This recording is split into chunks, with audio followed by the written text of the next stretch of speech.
Ah, c'est extraordinaire. Je vais vous dire une chose, mes frères et sœurs, quand vous découvrez le vrai message de l'Évangile, la révélation de l'Évangile selon le cœur de Christ, quand vous découvrez l'Évangile, aïe, aïe, aïe, vous devenez fou pour Christ. Vous devenez fou pour Christ. Parce que ce même Évangile que vous avez découvert a bouleversé votre vie, a changé votre vie, a brisé votre cœur, vous a emmené dans l'humilité devant la femme que Dieu vous donne. Vous êtes d'accord avec moi que c'est tout le contraire du monde? Vous n'êtes pas d'accord? C'est tout le contraire du monde.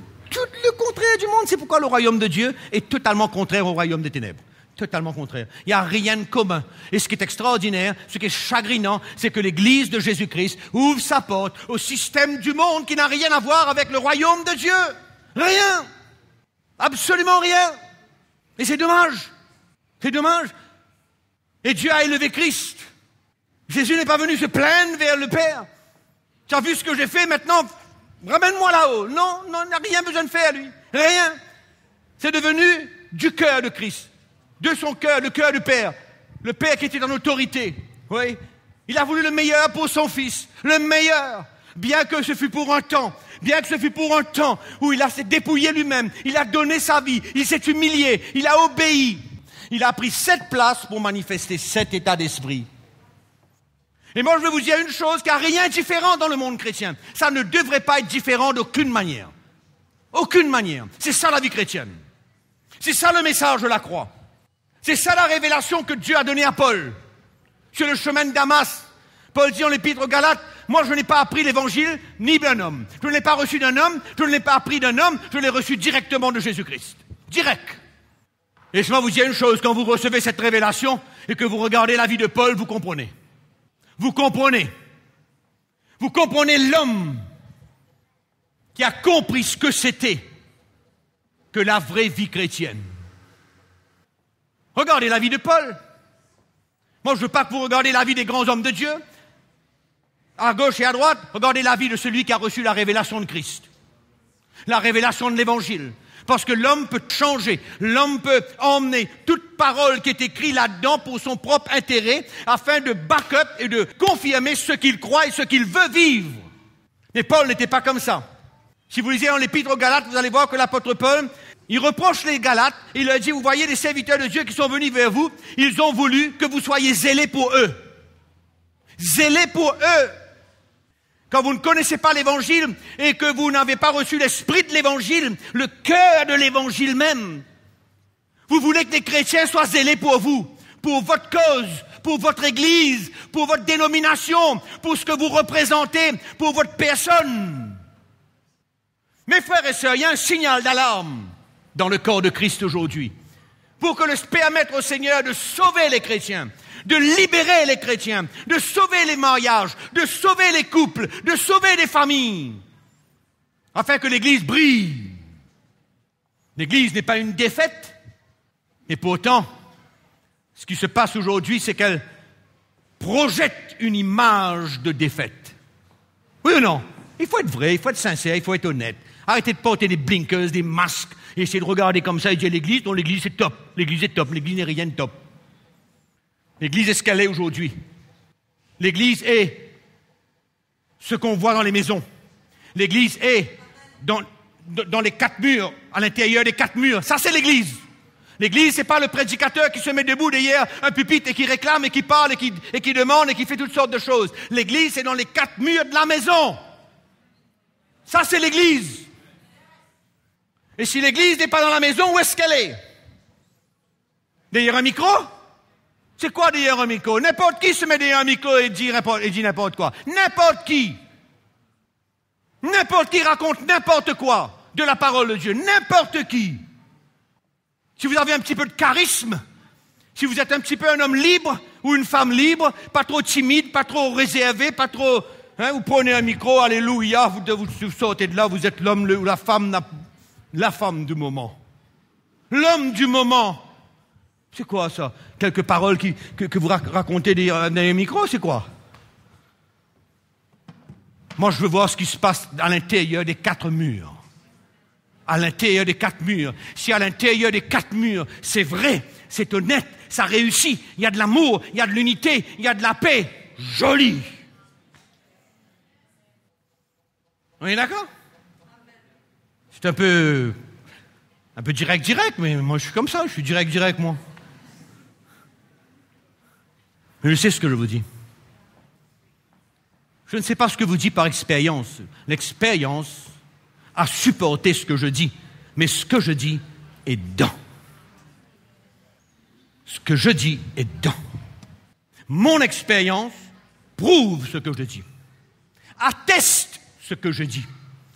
Parce que le jour où j'ai décidé, ça remonte depuis quelques années, oui, le jour que j'ai décidé d'accepter de me voir tel que Jésus me voit, et d'arrêter de me cacher derrière un titre, et d'accepter que je dois m'humilier et permettre au Seigneur de me briser, et de m'humilier devant ma femme,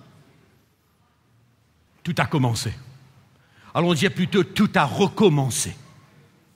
J'ai recommencé à vivre. J'ai recommencé à vivre la réalité de ce que je vois dedans. Et le Seigneur a commencé à faire toutes sortes de miracles et de prodiges et de changements et de brisements dans ma vie. J'ai commencé à expérimenter des choses que je voyais claires dans la parole de Dieu. Ma vie n'était pas contraire à ce que je lisais, mais ma vie devenait comme ce que je lisais. Ma vie de plus en plus s'alignait avec ce que je lisais dans la parole de Dieu. Mes frères et sœurs, je n'ai rien à me glorifier de ces choses-là parce que l'homme ne peut tirer aucune gloire d'absolument rien. Parce que tout est par le Seigneur, tout est par sa grâce et c'est lui seul qui peut accomplir et changer le cœur de l'homme et personne d'autre. La seule chose que Dieu demande à l'homme, humilie-toi. Sois prêt à te dépouiller. Sois prêt à perdre ta vie. Sois prêt à te livrer. Sois prêt à obéir. Sois prêt à tout ce que Dieu veut dans ta vie. Et tu commenceras à goûter à la réalité de ce que tu lis. En d'autres mots, ce n'est pas une affaire d'essayer.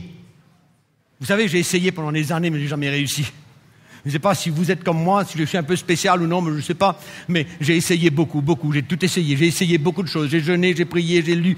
Mais je le fais toujours, je le fais toujours. Je prie, je jeûne, je lis. Je le fais toujours. Mais je ne savais pas ce que c'était que de devenir un serviteur pour ma femme. Je ne connaissais pas. Et ça a commencé à marcher. Ça a commencé à marcher. Je n'ai pas eu besoin de lui forcer d'accepter certaines choses. Je n'ai pas eu besoin de lui forcer à devenir la femme que je voulais qu'elle soit. J'ai mis tout dans la main du Seigneur. J'ai compris que je n'avais pas de force ni de pouvoir de la changer. Gloire à Dieu. Mais elle a changé. Elle a changé. Que j'ai changé. Alléluia. Et c'est vrai en plus. C'est vrai en plus. Moi, je vous dis, il y a de l'espoir. Il y a de l'espoir si on accepte l'Évangile tel que c'est. Il n'y aura pas d'espoir. Il n'y aura pas d'espoir